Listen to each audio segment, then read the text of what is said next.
Hello, students, and a very warm welcome. In organic chemistry, sometimes the simplest observations can be the most confusing. So today, let's start with a little puzzle. One you might have even seen in your own school lab. Picture this, you're in the lab, and you have two beakers in front of you. Both contain clear, colorless liquids. You take the first one, you pour it into water, and it mixes perfectly, disappears completely. But then, you pour the second liquid in, and something different happens. So why is this? Why does ethanol dissolve completely in water, but diethyl ether refuses to mix, just forming its own separate layer? I mean, think about it. Both molecules have oxygen atoms, right? So what's really going on here? This is the exact puzzle we are going to solve today. Now, the answer to this is not some complicated rule that you need to memorize. No, the secret is actually much simpler. It is all in how we sort these molecules. The answer is classification. And I know what you're thinking. Classification? Sir, that sounds so boring. But wait. In chemistry, classification is not just about putting things into different boxes for filing. It's actually a very powerful predictive tool. Once you learn how to classify a molecule, you can predict its behavior, its properties, and how it will react. It really saves you from a lot of confusion and rote memorization. So what is this classification based on? It's surprisingly simple. The most crucial point is this. It all comes down to the oxygen atom's immediate neighborhood. We just have to ask one simple question. What is the oxygen atom bonded to? Now, this is a point where many students get confused. You see the OH group, and you immediately think it's an alcohol. But hold on, look closely. In an alcohol, the OH group is bonded to a simple, saturated carbon, an sp3 hybridized carbon.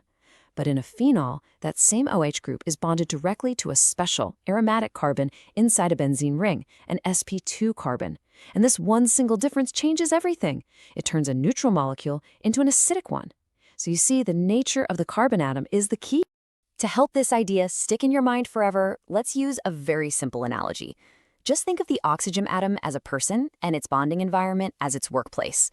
This will help you remember the three main classes very easily.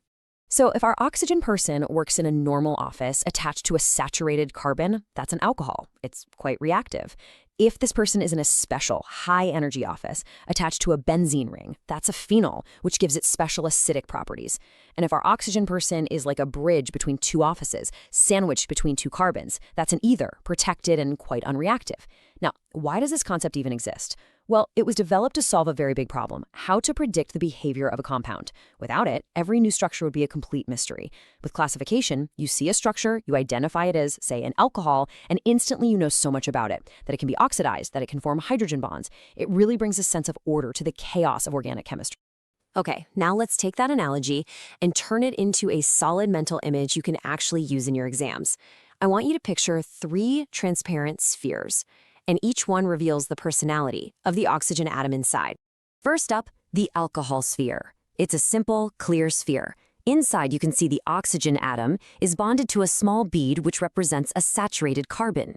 Notice how the oxygen's lone pairs of electrons are pointing outwards, almost like open arms ready to form hydrogen bonds.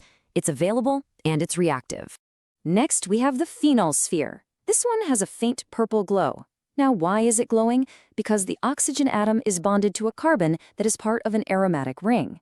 This special environment pulls the electrons into the ring. That's what the glow represents, what we call electron delocalization, and this makes the molecule acidic. It's a special case with special properties. And finally, we have the ether sphere. Here, our oxygen atom looks trapped. It's sandwiched between two carbon beads. Its lone pairs are pointing inwards. They are shielded, they are unavailable to the outside world. This makes the ether inactive and unreactive, which perfectly illustrates its chemical nature. So, we have the core idea, we have our analogy, and we have a clear mental picture. Now, let's put it all together.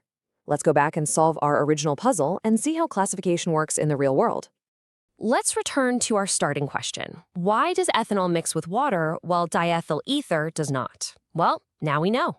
Ethanol is classified as an alcohol. It has that free OH group, remember our reactive sphere? This allows it to form strong hydrogen bonds with water molecules, and that's why it mixes so perfectly. Diethyl ether, on the other hand, is an ether. It is our trapped sphere. Its oxygen is sandwiched between two carbons. It has no available hydrogen to donate for hydrogen bonding with water, and that is exactly why it does not mix. See? It's simple once you understand the classification.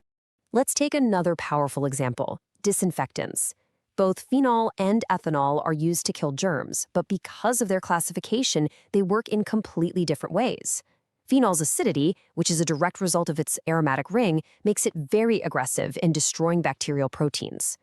Ethanol, being a polar alcohol, works differently. It uses its hydrogen bonding ability to dissolve and disrupt the fatty membranes of the bacteria. So, two different structures, two different classifications, leading to two different mechanisms of action. Classification predicts this perfectly. All right, we've covered a fair bit of ground, but all of it comes down to just a few simple, unforgettable ideas. Let's do a quick recap. So, what are the most crucial points to take away? First, the core idea. Classification is simply about what the oxygen atom is attached to. Is it a saturated carbon, an aromatic carbon, or two carbons? Second, hold on to that mental image of the three spheres, the reactive alcohol, the special phenol, and the trapped ether. And finally, remember that one key example.